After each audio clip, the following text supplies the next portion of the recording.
Hello दोस्तों, स्वागत है आप सभी का everything is stock market channel पर। आज हम बात करने वाले हैं एक और आईपीओ के बारे में, रत्नवीर प्रिसीजन इंजीनियरिंग आईपीओ के बारे में। इस आईपीओ की हम सारी डिटेल देखने वाले हैं, तो वीडियो में आप लास्ट तक बने रहिए। इस वीडियो के अंदर हम सबसे पहले देखेंगे जीएमपी वगैरह, तो हम सबसे लास्ट में देखेंगे। आईपीओ की डिटेल देखेंगे, फाइनेंशियल एंड फंडामेंटल देखेंगे कंपनी के, कंपनी कितने प्रॉफिट में है, कितने माइनस में है और इसके ऊपर कर्जा कितना है।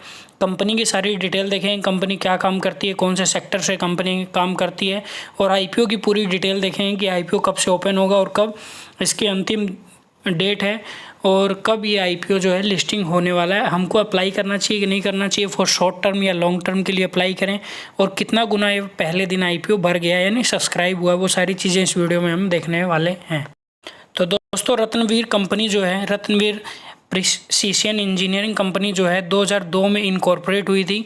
मतलब 21 साल पुरानी लगभग कंपनी है, अपने ही सेक्टर में एक्सपीरियंस कंपनी है। और ये कंपनी स्टेनलेस स्टील की फिनिशिंग शीट बनाती है, वाशर बनाती है जो कि नट और स्क्रू में काम आते हैं, सोलर माउंटिंग हुक बनाती है और स्टेनलेस स्टील के पाइप्स और ट्यूब्स बनाती है। तो कंपनी 4 सेक्टर में काम करती है। इसका सबसे ज़्यादा जो रेवेन्यू है वो 60% का स्टेनलेस स्टील की फिनिशिंग शीट से आता है और वाशर से लगभग 18% का इनका रेवेन्यू आता है, और बाकी का रेवेन्यू जो है सोलर माउंटिंग हुक और स्टेनलेस स्टील के पाइप और ट्यूब से आता है। जो स्टेनलेस स्टील बेस्ड ये और भी प्रोडक्ट बनाती है अलग अलग कंपनियों के लिए। जैसे यहाँ पर प्रोडक्ट फॉर ऑटोमेटिव देखेंगे, सोलर पावर के लिए, विंड एनर्जी के लिए, पावर प्लांट के लिए, ऑयल एंड गैस के लिए, फार्मास्यूटिकल कंपनियों के लिए भी, और सेंट्री प्लम्बिंग कंपनियों के लिए भी, इंस्ट्रूमेशन के लिए, electromechanics, agriculture, building and construction, electronics, appliance और ट्रांसपोर्टेशन, किचन अप्लायंस, चिमनी, इन सभी के लिए स्टेनलेस स्टील बेस्ड ये मैन्युफैक्चरिंग सारे प्रोडक्ट करती है, यानी कि एसएस बेस ये काम करती है। अब यहाँ पर और आगे हम देखें तो इसकी 4 मैन्युफैक्चरिंग यूनिट है जो कि गुजरात में स्थित है। चारों की चारों जो मैन्युफैक्चरिंग यूनिट है वो गुजरात में स्थित है। अब यहाँ पर आप देखेंगे इनकी जो प्रोडक्ट्स हैं वो मैं आपको दिखा दे रहा हूँ। जैसे कि दूसरे नंबर का जो प्रोडक्ट है वाशर, तो ये जर्मनी स्टैंडर्ड वेस्ट वाशर बनाते हैं, बहुत टाइप के वाशर बनाते हैं। यहाँ पर आप देखेंगे ये जर्मनी वेस्ट वाले वाशर हैं। इसके बाद यूके बेस्ड वाशर ये बनाती है, फ्रांस बेस्ड वाशर ये बनाती है, जो कि अलग अलग स्टैंडर्डों पे आधारित होते हैं। इस टाइप की फिनिशिंग शीट बनाती है। 68% रेवेन्यू जो है यहीं से आता है, फिनिशिंग शीट से, और इसी फिनिशिंग शीट के माध्यम से अलग अलग टाइप के प्रोडक्ट बनाती है जो कि अलग अलग कंपनियों को जाते हैं, और ये डायरेक्ट फिनिशिंग शीट भी सप्लाई करती है। तो 2 प्रोडक्ट इनके हो गए। तीसरा प्रोडक्ट ये है सोलर माउंटिंग हुक्स। यहाँ पर आप देखेंगे इस टाइप के हुक्स ये कंपनी बनाती है। और इसके बाद स्टेनलेस स्टील के पाइप और ट्यूब्स बनाती है। स्टेनलेस स्टील के पाइप वगैरह आप देखेंगे ये आपके घरों में भी लगभग लगे ही रहते हैं, रेलिंग वगैरह के काम में ये आते हैं। तो इनकी 4 फैक्ट्रियाँ हैं। 60% का जो रेवेन्यू है वो शीट वगैरह से आता है, और 18% का रेवेन्यू वाशर से आता है, और सोलर माउंटिंग हुक और स्टेनलेस स्टील से बाकी का रेवेन्यू आता है। यहाँ पर 20% का जो रेवेन्यू है वो इंडिया के बाहर से कंपनी का आता है, और बाकी 80% का जो रेवेन्यू है वो इंडिया के अंदर से कंपनी जनरेट करती है। इनके कुछ नए प्रोडक्ट भी लॉन्च होने वाले हैं। न्यू प्रोडक्ट लिस्ट भी इनकी साइड पर आप जाकर देखेंगे तो यहाँ पर आपको दिखाएगा स्प्रिंग वाशर, इसके बाद ये रिटेनिंग रिंग, और भी कुछ प्रोडक्ट हैं इनके। यहाँ पर आप देखेंगे ये इनके कुछ नए प्रोडक्ट, लॉक्ड वाशर, कुछ अलग अलग टाइप के वाशर इनके लॉन्च होने वाले हैं। अब आईपीओ की सारी डिटेल अगर हम देखें तो आईपीओ 4 तारीख से और 6 तारीख के बीच में ओपन रहेगा। 4 तारीख यहाँ पर जा चुकी है और एक दिन इसका आईपीओ का बीत चुका है। 5 और 6 तारीख इस वीडियो को देखने के बाद आप अप्लाई कर सकते हैं, और नहीं भी अप्लाई कर सकते हैं वीडियो समझने के बाद। इसकी जो फेस वैल्यू 10 की रखी गई है, यानी कि स्प्लिट इसमें आपको मिल जाएगा। प्राइस बैंड जो है 93 से 98 का रखा गया है। मतलब काफ़ी कम वैल्यूएशन पे ही ये शेयर की वैल्यू रखी गई है। 100 रुपये के लगभग का एक शेयर है। लॉट साइज़ इसकी 150 रुपये, 150 शेयर की रखी गई है यहाँ पर। और टोटल इशू साइज यानी कि 165 करोड़ का ये आईपीओ होने वाला है, जिसमें से फ्रेश इशू 135 करोड़ के लगभग के रहेंगे और ऑफर फॉर सेल 30% के रहेंगे। फ्रेश इशू जैसे जो कंपनी 135 करोड़ रुपए जुटाएगी वो कंपनी के जनरल कॉरपोरेट काम में और कंपनी के काम में आने वाले हैं। कोई भी उधारी वगैरह चुकाने के यहाँ पर काम में नहीं आएंगे। BSE और NSE पे ये IPO लिस्ट होगा।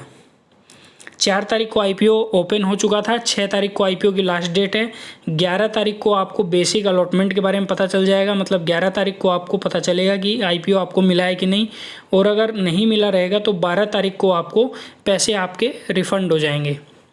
और IPO के जो शेयर हैं वो 13 तारीख को आपको डीमैट अकाउंट में आपकी लिस्टिंग हो जाएंगे। 14 तारीख को IPO की लिस्टिंग है, सुबह 10 बजे 14 तारीख को IPO की लिस्टिंग हो जाएगी। और यहाँ पर ये सारी इनकी जानकारी थी। तो 4 तारीख से और 14 तारीख के बीच में इसमें समय चलने वाला है, जिसमें से 10 दिन लगेंगे, जिसमें थोड़ी GMP ऊपर नीचे भी हो सकती है। रिटेल वालों के लिए यहाँ पर कम से कम आप 14,700 रुपये से 1 लॉट अप्लाई कर सकते हैं, और मैक्सिमम आप 13 लॉट खरीद सकते हैं, जिसमें 1,91,000 रुपये लगेंगे। इसके बाद अगर आप 14 लॉट अप्लाई करेंगे तो स्मॉल HNIs में आपकी गिनती हो जाएगी, और यहाँ पर बिग HNIs में 10,14,300 तक आप अप्लाई कर सकते हैं। इसके बाद एंकर इन्वेस्टर के लिए यहाँ पर 30% का रिजर्व पोर्शन रखा गया है। QIBs के लिए 20% का रखा गया है। NIIs के लिए 15% का रखा गया है, और रिटेल कैटेगरी वाले इन्वेस्टरों के लिए 35% का रिजर्व पोर्शन रखा गया है। मतलब हम जिसमें 14,000 रुपये से अप्लाई करेंगे वो 35% का यहाँ पर पोर्शन रखा गया है। इसका जो कंपनी के प्रमोटर्स हैं उनकी जो हिस्सेदारी है अभी वो 86% की हिस्सेदारी है, और IPO आने के बाद उनकी हिस्सेदारी 55 से 56% की रह जाएगी। मिस्टर विजय रमन लाल यहाँ पर संघवी इनके कंपनी के प्रमोटर हैं, कंपनी के मालिक हैं। अब अगर कंपनी के फंडामेंटल की बात करें तो यहाँ पर आप देखेंगे एसेट्स जो हैं 2021 में 255 करोड़ के थे, 2022 में 308 करोड़ के हो गए, 2023 में 390 करोड़ के हो गए। रेवेन्यू यहाँ पर 364 से और 481 का हो गया। प्रॉफिट आफ्टर टैक्स मतलब प्रॉफिट जो नेट बचता है वो 5 से 25 का हो गया, और रिजर्व एंड सरप्लस भी यहाँ पर 52 से 71 के हो गए। मतलब इतनी ग्रोथ नहीं है जितनी होनी चाहिए, क्योंकि कंपनी का काम ही ऐसा है। कंपनी का काम स्टील से जुड़ा हुआ काम है, और स्टील के रेट ऊपर नीचे होते रहते हैं। कभी अगर ज़्यादा ऊपर हो गए तो कंपनी को फ़ायदा मिल जाता है, और कंपनी अगर कम रेट में स्टील खरीदी हुई है और स्टील के रेट अगर कम हो जाते हैं तो उसको कम दाम में बेचना पड़ता है, जिससे कि घाटा होता है। डिमांडिंग बिजनेस तो है, सदाबहार बिजनेस है, लेकिन ज़्यादा हाई ग्रोथ बिजनेस नहीं है, क्योंकि जो सारा बिजनेस है वो स्टील के ऊपर निर्भर है, और स्टील के दाम जो है ऊपर नीचे होते रहते हैं। अब यहाँ पर कंपनी के ऊपर कर्जा कितना है वो देखें तो 150 करोड़ का जो कर्जा था वो 230 करोड़ के लगभग का अब कर्जा हो गया है। और एक निगेटिव पॉइंट ये भी है कि कंपनी जो भी IPO से पैसा जुटाएगी उसमें से कर्जा 1 रुपये का भी नहीं चुकाया जाएगा, तो ये इसमें निगेटिव पॉइंट है। दूसरा निगेटिव पॉइंट ये है कि रेट कभी भी स्टील के ऊंचे नीचे होते रहते हैं, तो कंपनी ज़्यादा प्रॉफिट नहीं कमा सकती है। मतलब साल दर साल ज़्यादा प्रॉफिटेबल कंपनी नहीं हो सकती है।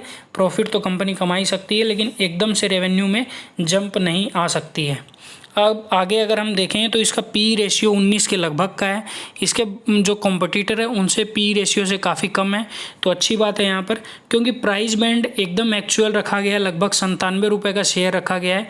ऊंची वैल्यूएशन पे शेयर नहीं है, वैल्यूएशन एकदम सही है, कोई भी फेक वैल्यूएशन नहीं है। अभी कुछ दिनों से यही हो रहा था कि शेयर के जो दाम थे वो 20, 30, 40 रुपये हर कंपनी ऊपर लेके आ रही थी, लेकिन इनकी जो शेयर की वैल्यू है वो एकदम सही दाम पे IPO लेकर आए हैं।